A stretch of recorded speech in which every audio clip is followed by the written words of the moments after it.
Why are Masons sometimes called traveling men? Well, I'm at the airport, got a little bit of a layover, so let's talk about it.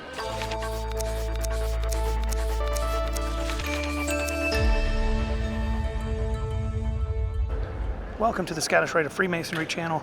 I'm Maynard Edwards, 33rd degree, and I'm in the airport, got a layover, so let's do some video stuff. I've got a couple things to share for you, but this summer I've got a ton of travel. Phoenix, Philadelphia, I'm currently in Denver, Reno, I'm going to Memphis, and then Arkansas, then Omaha, then Des Moines. So it's tons and tons of travel for the Scottish Rite, and I'll be able to share a lot of that with you here on the channel. Some of it's pretty cool. Why are Masons called traveling men?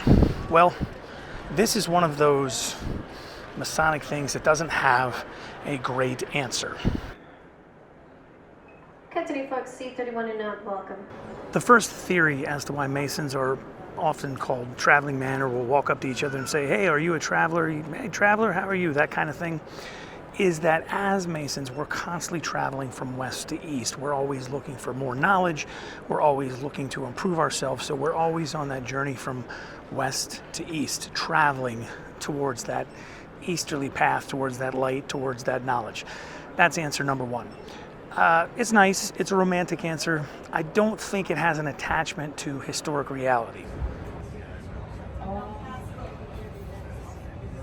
The second reason that Masons were known as traveling men, or second theory, I guess I should say, is that it is said that they were so wise and so trusted in our feudal days back in medieval times that Masons were allowed to travel freely from place to place without any encumbrances. So they were allowed to go from place to place because they were such righteous men. They were known to be so trustworthy. That's theory number two. Again, there could be some truth to that. Attention concourse, this is a repeat final boarding announcement for Southwest Flight 999, mass up service to London. The third, and in my opinion, most likely answer as to why Masons are called traveling men comes from our operative Mason days. You see, if you're an operative Mason and you're in a town and you build the church and you build the castle and you build the bakery and you build all the things that need to be built, if you want to keep working, you have to travel to a whole new town.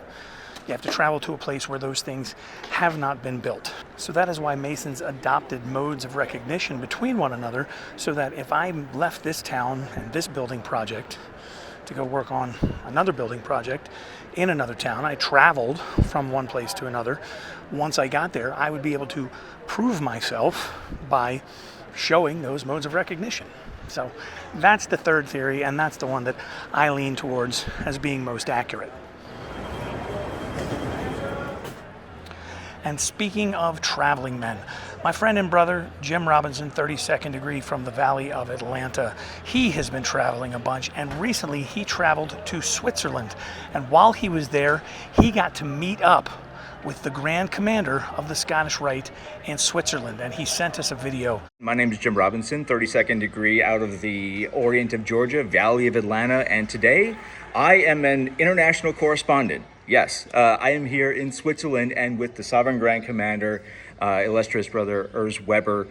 Thank you so much for having coffee with me this morning. It's been a great conversation with our illustrious brother. Can you talk to us real briefly about the Scottish Rite in Switzerland?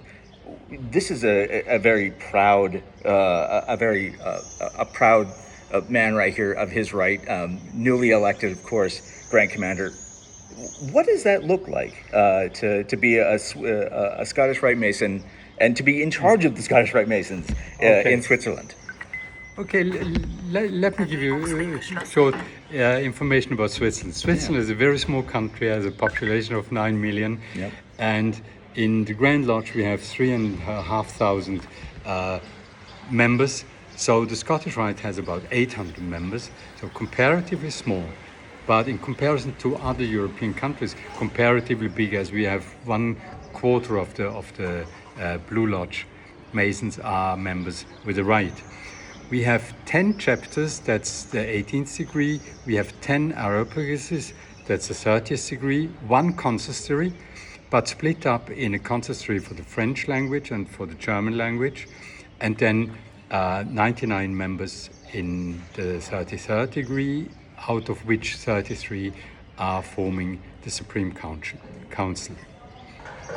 So this is, first of all, whenever you get to travel internationally, as Masons, one thing you do learn about is just how different cultures in different places around the world look at Freemasonry. And the one thing that's really exciting is we're all pretty much the same, which is pretty exciting, especially when you can talk about being a member of the Scottish Rite.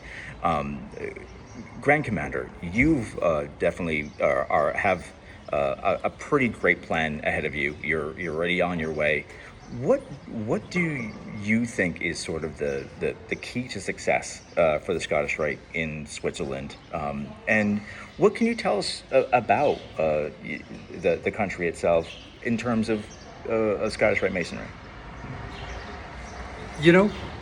As we have in the country officially 4 languages, but within the Rite 2 strong languages, French and German. And these 2 linguistic groups have totally different Masonic influences. The one from France, which is much more esoteric, and the one from Germany, which is more rational. We have to put them together. They don't have to be the same, but they have to understand why the other part is thinking and feeling differently. So that's one of the tasks we have and we are approaching now. Apart from this, we are losing members like most of the Grand Lodges in Europe, and we have to stop this and turn around. Times are nowadays that people should be armed, in my understanding, to become members of Freemasonry, because we offer this, what the world is missing now. Nevertheless, we lose members, and this we have to change.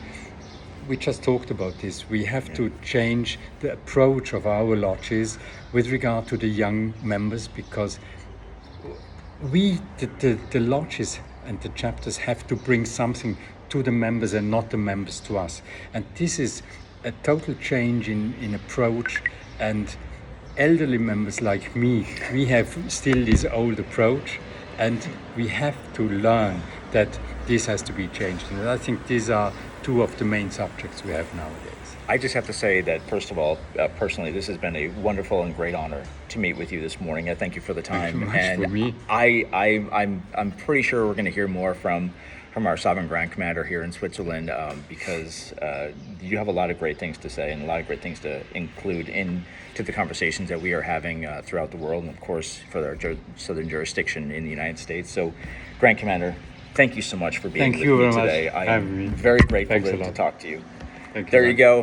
Jim Robinson, 32nd degree out of the Orient of Georgia, Valley of Atlanta, international correspondent today with the Sovereign Grand Commander of Switzerland, Urs Weber. Goodbye, everybody. Bye. How cool is that? A very special thanks to Brother Jim Robinson, 32nd degree from the Valley of Atlanta, and a very, very special thanks to the Grand Commander of the Scottish Rite in Switzerland. I mean, just such a cool thing and such a cool connection to make. And it gives me a little bit of an idea. I'm traveling a ton this summer. Jim's obviously traveling. Are you traveling? If you're a Scottish Rite Mason or a Master Mason or a DeMolay or a Job's Daughter, and you're doing some traveling and you meet up with somebody or you run into a very cool Masonic site, take some video, send it to us, and we will share it here on the channel. We'd love to showcase all that traveling that all those traveling men are doing.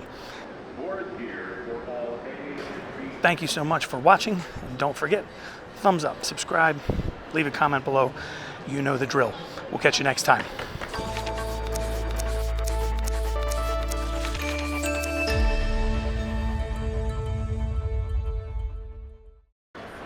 There's no Cinnabon, there's no pretzel place, nothing here. Jeez. A third world country.